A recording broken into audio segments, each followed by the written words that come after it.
Guys, trading pakai emosi akibatnya bisa fatal. Pertanyaannya nih, gimana cara mengendalikan emosi saat trading? Yuk cari tahu jawabannya dengan menonton video ini sampai habis. Pak Dwi, aku tuh ngerasain banget tuh Pak, saat lagi trading, itu emosinya tuh kena gitu Pak. Jadinya mau ngambil keputusan A, keputusan B tuh ragu. Hasilnya ya trading aku tuh jadinya amburadul gitu Pak. Sebenarnya ada nggak sih solusinya?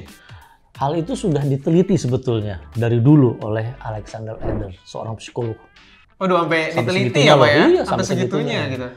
Dan dia menemukan kunci sukses seorang trader itu mencakup 3M. 3M? 3M. Apa aja tuh Pak? Yang pertama adalah menemukan metode. Metode, kunci sukses metode. Aku setuju banget. Soalnya aku juga ngalamin tuh Pak.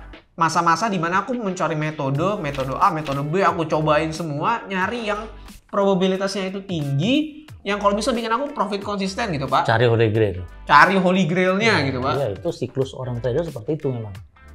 Tapi jangan takut, karena kontribusi terhadap kunci sukses seorang trader itu dengan metode ini hanya 25% loh.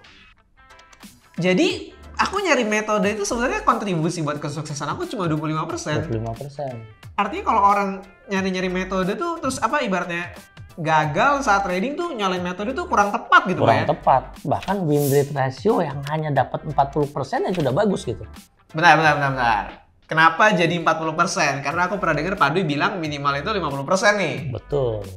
Karena hal itu kita belum berbicara M yang kedua.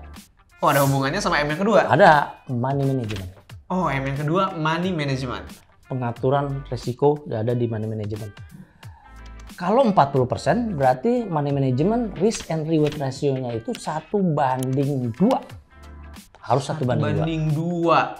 Oh, artinya kalau misalnya loss 6 kali dan profit 4 kali tuh ibaratnya udah untung gitu Pak ya? Untung dari total keseluruhan transaksi ya. Makanya kalau 60% yang kita pakai, rate and reward ratio-nya itu hanya 1:1 udah cukup ya Pak ya? Sudah cukup gitu. Tapi jangan takut, money management sendiri hanya kontribusinya 30%. Bentar Pak.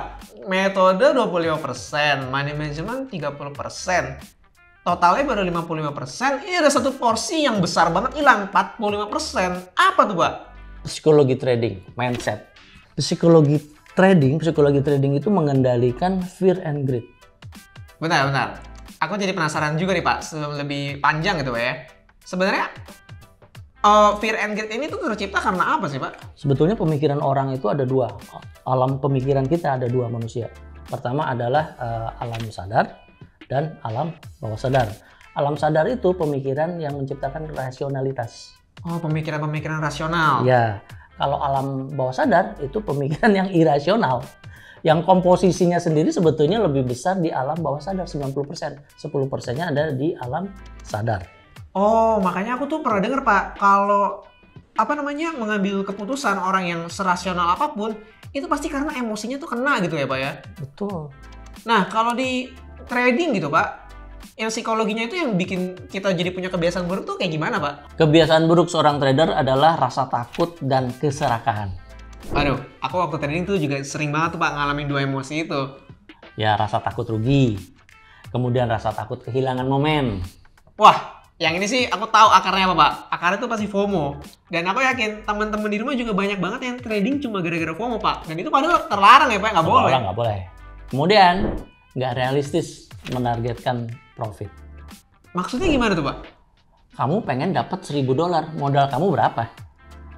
Padahal cuma $100 gitu Pak ya? Mungkin susah nggak gitu kan? mungkin gitu Pak. Ya. Selanjutnya, kebutuhan untuk selalu benar. Kebutuhan untuk selalu benar tuh maksudnya gimana tuh Pak? Jadi dianggap trading itu hanya mencari kepuasan. Oh, jadi kayak ibaratnya trading itu jadi ajang pembuktian skillnya udah seberapa gitu Pak ya? Iya. Padahal kan balik lagi tujuan trading itu bukan itu ya Pak ya? Bukan, profit and consistent. Itu baru tujuan trading gitu Pak ya? Iya. Selanjutnya, dia nggak punya rencana trading.